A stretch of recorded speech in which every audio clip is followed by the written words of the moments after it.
ሃይ እንዴት ናችሁ? በድጋሚ የሚገርም የሚያስደንቅ የአሳ ዝርያ ይዤላችሁ መጥቻለሁኝ። አሳ የሰውን ፊት መለየት እንደሚችል ስሰማ እኔ በጣም ነው የገረመኝ።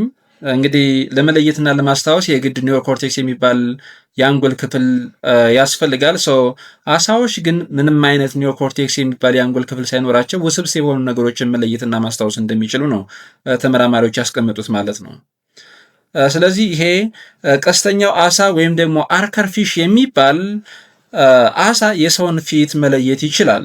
ኢብን የሰው ልጅ የጭንቅላት ቅርጹና የቆዳ ቀለሙ ቢወገድና ቢቀያየር እንኳን የ80% ያህል መለየት ወይም ደግሞ ዲቴክት ማድረግ ይችላል የሰው ፊት መሆኑን ነው የሚሉት።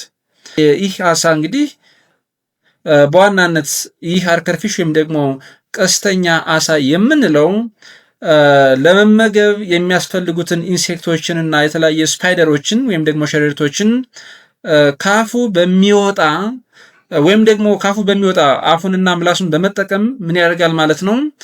ዋተር ጀት ይለቃል ወይም ደግሞ የውሃ ጀቶችን በመጠቀም ነው ስፓይደሮችን፣ ሸረሪቶችን በመግደል ምን ማድረግ የሚችለው መመገብ የሚችለው። የሚገርማችሁ ነገር እስከ 1.5 ሜትር ድረስ ነው መተኮስ የሚችለው ዋተር ጀቱን ማለት ነው። ወይም ደግሞ ይህን የውሃ ጀት እስከ 1.5 ሜትር ድረስ በመተኮስ ፕሬዳተርስ የምንላቸውን ወይም ደግሞ እሱን ሊያድኑት የመጡትን ነገሮች መተኮስና መግደል ይችላል ማለት ነው። እዚጋ ቪዲዮ እንደምትመለከቱት ሸረሪቶችን፣ የተለያዩ ኢንሴክቶችን ዋተር ጀት በማውጣት ወይም ደግሞ ያንን በመተኮስ ማውረድ ይችላል፣ መግደል ይችላል ማለት ነው።